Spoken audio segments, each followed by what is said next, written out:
नंदुरबारला आलेले मदरसाच्या संदर्भामध्ये आपण नेमकी काय माहिती घेतलेली आणि काय प्रकारे सर्व हा जो काही तो गेले काही आठवड्यात जामिया इस्लामिया ही जी एज्युकेशन इन्स्टिट्यूट त्यांची कार्यपद्धती तिथे येणारा फंड विदेशी संस्थांचे संबंध या संबंधात चर्चा सुरू आहे। विधानसभेत पण चर्चा झाली।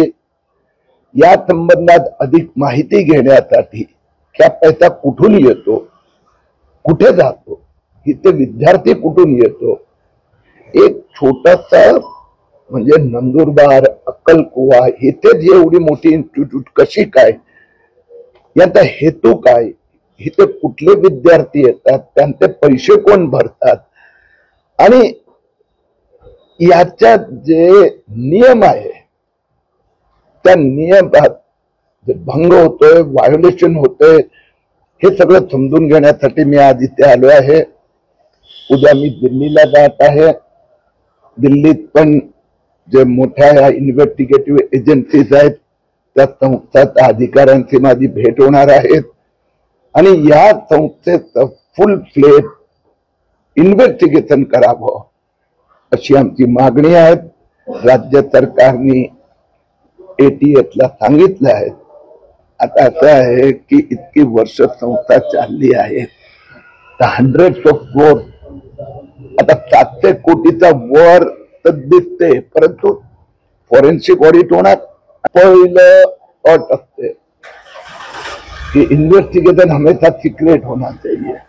म्हणून माहिती येते, माहिती देते आणि प्रथम दर्शनी आता रितसर तरी समथिंग मिसिंग, ज्याला आपण मिसिंग, काहीतरी मिसिंग आहे आणि हजारो विद्यार्थी कुठून कुठून उत्तर प्रदेश, बिहार, झारखंड कुठून कुठून येतात।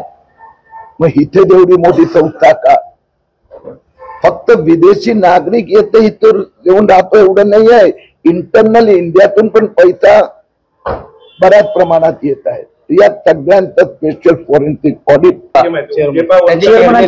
म्हणून मी सांगितलं की इन्क्वायरी होणार, स्टडी होणार, इन्व्हेस्टिगेशन होणार।